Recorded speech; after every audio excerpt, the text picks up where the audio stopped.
तोहरे प्यार में दिलवा खो गइल, तोहरे बिना सब सुना हो गइल।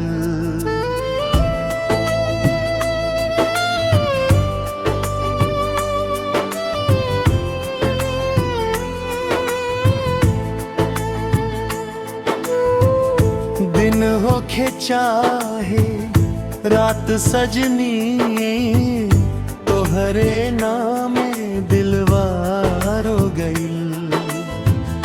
तोहर हंसी जब सामने आवे, मनवा में मीठ सपना सजावे।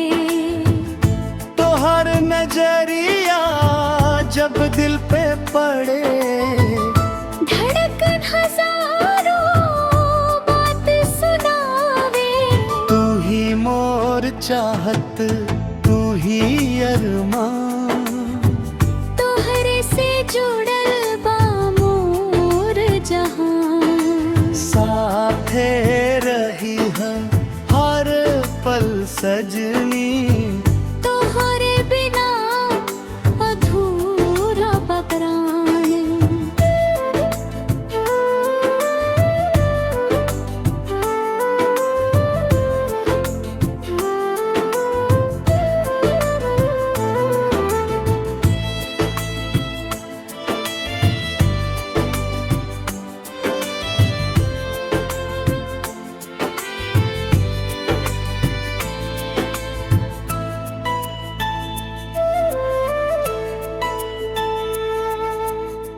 चांद से सुंदर तोहर चेहरा, तोहरे बिना ना लागे बसेरा।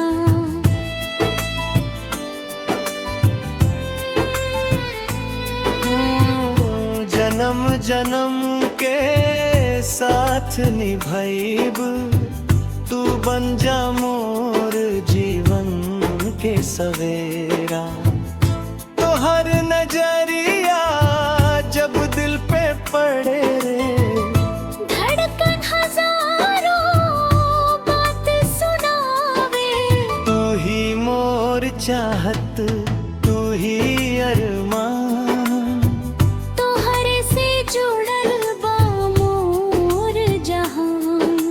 साथे रही है हर पल सजनी, तोहरे बिना अधूरा बा प्राण। तोहरे नामे धड़के दिल